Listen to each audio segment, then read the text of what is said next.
the data log, and we're going to play back and take a look at this and see if we can make sense of what's going on here. Let me go ahead and shut it off. Now, I am going to go here and just key the key back on. Let's go into our folder here for the data logs, and we're going to call this AE testing, acceleration enrichment testing. All right, so now let's go ahead and open up the data log here in our data logging software. We're going to go to File, Open, and we're going to go in here to, let's go to Libraries and Documents.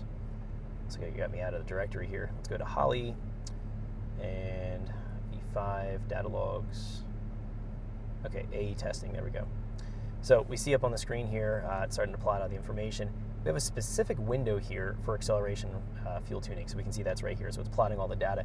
Looking at this, we want to plot TPS, we want to plot TPS ROC, map ROC, injector pulse width, and air fuel. Everything else is kind of irrelevant at this point. We just want to get a feel for what's going on with acceleration enrichment. Now, one thing I can note here is if we need to focus in, this area right here, that's going to be that off-idle testing. We were just blipping it.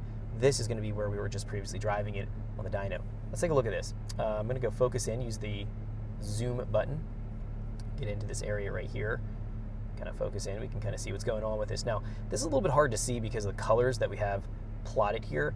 If we double click on any of the lines up here, so for example, TPS, I'll double click that, go to color, go to background color. Let's choose a different color. Let's do silver.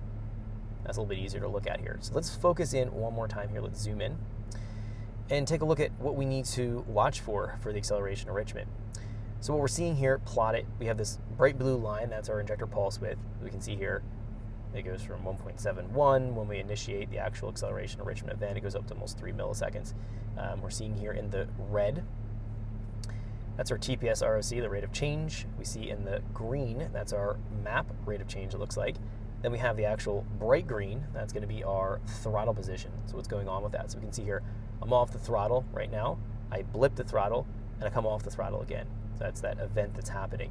Now, one thing we need to keep in mind with this, when we're taking a look at the data, is that the wideband will have a delay in the registration of the air fuel reading when we're at this lower engine speeds.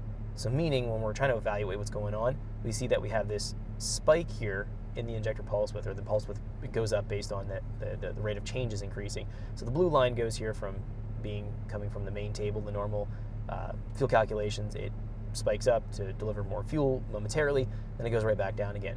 What we're finding here is we're taking a look, this is the air fuel reading. So it's showing here 14.7 air fuel when we're blipping the throttle. And then we can see after that, after the pulse width's already calmed down, we see the air fuel is showing 10-to-1 air fuel.